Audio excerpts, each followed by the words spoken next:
ওর মাথার ওপর ছাদ নেই। প্রতিবার বর্ষায় ওদের গোটা বাড়ি ভিজে যায়। জলপাইগুড়ির করলা ভ্যালি চা বাগানের বাসিন্দা এই কিশোরী। মা মারা গিয়েছেন, বাবা দিনমজুর, পরিবারের সঙ্গে থাকে ভাঙা বাড়িতে। তবু আবাস যোজনার তালিকায় নাম নেই ওর পরিবারের।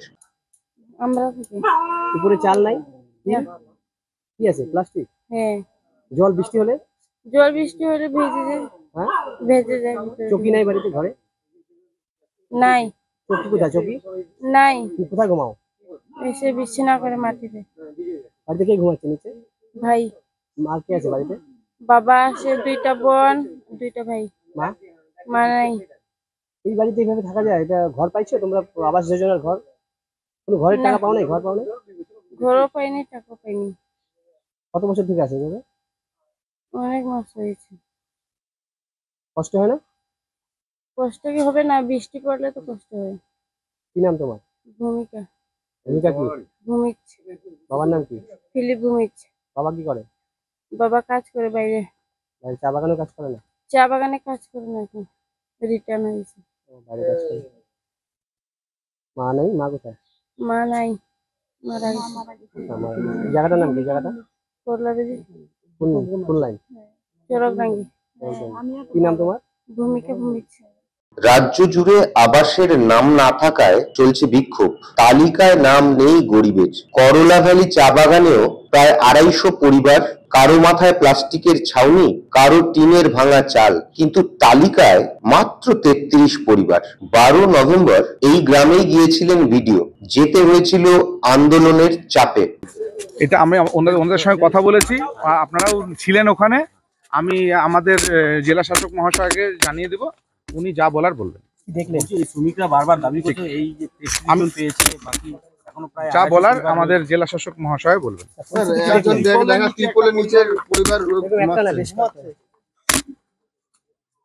এদের বাদ গেল কেন স্যার নামগুলো? আপনারা তো সার্ভে করেই করেছিলেন, তাহলে কি সার্ভে ঠিক হয়নি? এই পঞ্চায়েতের সিপিআইএম সদস্য রুবিনা মুন্ডার নেতৃত্বে চলছে আন্দোলন। ভিডিও এসেছেন চা বাগানে, বাস্তব দেখেছেন তিনি। প্রশ্নের জবাব ছিল না তার কাছেও। বাগান ছেড়ে শেষ পর্যন্ত চলে যেতে হয়েছে তাকে। আবাসের প্রতিশ্রুতি প্রধানমন্ত্রীর, অথচ গত বছরের কেন্দ্রীয় বাজেটে দেখা গিয়েছিল বরাদ্দের চেয়েও খরচ কম। আর এ রাজ্যে তো দুর্নীতির অসংখ্য ঘটনা ধরা পড়ছে আবাস ঘিরে। একের পর এক জেলায় হচ্ছে বিক্ষোভ। দালান কোঠার মালিকের নাম রয়েছে তালিকায়, অথচ নেই গরিবের নাম। ফলে রাজ্য জুড়ে বাড়ছে ক্ষোভ। পঞ্চায়েত সদস্য আমি হচ্ছি করলা ভ্যালি চা বাগানের অরবিন্দ গ্রাম পঞ্চায়েতের সরকারি 26 পঞ্চায়েত সদস্য। তো বলছি আজকে বিডিও সাহেব এলেন, কি বিষয় ছিল, কি কি কারণ, কি দেখতে এলেন? এখানে আমরা যে ঘরের বিষয় নিয়ে যে রাস্তা অবরোধ করছিলাম সেটা দেখতে আজকে ভিডিও এসেছিল। কি কি দেখলেন? ঘর দেখলো, ব্রিজ দেখলো, আর তো কি কি সমস্যা ওইগুলো জিজ্ঞাসা করলো। এখানে একটা পরিবার রয়েছে যার বাড়ির চাল নেই, ত্রিপল টানিয়ে শুয়ে রয়েছে, সেটা কি বললেন ভিডিও? সেটা বললেন, দেখেন ওরা যখন সার্ভে করে হয়েছিল 2018-তে, তখন ভালো মতো সার্ভে যদি করতো তাহলে ওরা তো ত্রিপল টাঙিয়ে ঘুমিয়ে থাকতো না। আপনি বিষয়টি জানিয়েছিলেন? বিষয়টা জানানো হয়েছিল 2022-এ, মানে একটা পথ অবরোধও করছিল ঘরের বিষয় নিয়ে, তারপরে এরকম অবস্থা। তো ভিডিও স্যার আজকে এসে দেখে নিজের চোখে দেখে গেলেন। কোন চা বাগান? এটা চা বাগান, করলা ভ্যালি চা বাগান। আপনাদের অভিযোগ কি ছিল বলুন তো? এই বাগানে আবাসের নিয়ে কি অভিযোগ ছিল? মানে যারা আপনারা তো সবাই দেখলেন এখানে বাড়িঘর কেমন ছিল, কেমন আছে। আমরা চাচ্ছিলাম যে মানে যারা বঞ্চিত আছে তারা যেন ঘর পায়, এটার জন্য আমরা পথ অবরোধ করেছিলাম। তো আজকে যে ভিডিও এসে দেখে গেল, তাকে আমরা ধন্যবাদ জানাই।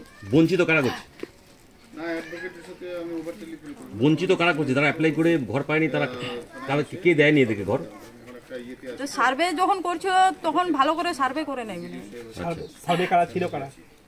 সেটা 2018-তে হয়েছিল না? সে সময় কারা ছিল আমি তো জানি না। আমি তখন পঞ্চায়েত ছিলাম না, সেটা আগের যদি এর আগে ভিডিও এসেছিল আপনার চা বাগানে? না আসে নাই, এটাকে আন্দোলন করার পরেই এলো? আমাদের এলাকায় আসে নাই, এটা আন্দোলন করার পরে আসছে। কি আশ্বাস দিল আপনাদেরকে? এটাই বললো যে আমরা দেখেই মানে দেখবো। কতজন পায় নাই যারা প্রাপ্য? আমাদের এখানে 178 জন। এটা ঘর পাবে মানে পাওয়ার যোগ্য? হ্যাঁ। আর যারা পেয়েছে তারা কি যোগ্য না? যারা পেয়েছে তারাও যোগ্য। চা বাগান চা বাগানে মজদুর তো সবাই যোগ্যই না, মানে যা 250 টাকা হাজিরা। না, অনেক শ্রমিক অভিযোগ করলো যে যাদের পাকা ঘর আছে তারাও ঘর পেয়েছে। সেটা তো এই লিস্টে নাম আসে না এরকম, কিন্তু যারা পাওয়ার যোগ্য তাদেরই নাম এসেছে।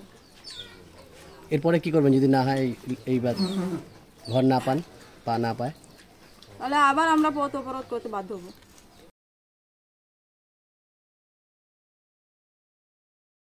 এই ভিডিওটিকে লাইক করুন, আপনার গুরুত্বপূর্ণ মতামত কমেন্টের মাধ্যমে আমাদের জানান এবং আমাদের চ্যানেলের ভিডিও সবার আগে দেখার জন্য ইউটিউবে গণশক্তিকে সাবস্ক্রাইব করুন, ফেসবুকে ফলো করুন এবং শেয়ার করুন আপনার পরিচিতদের মধ্যে।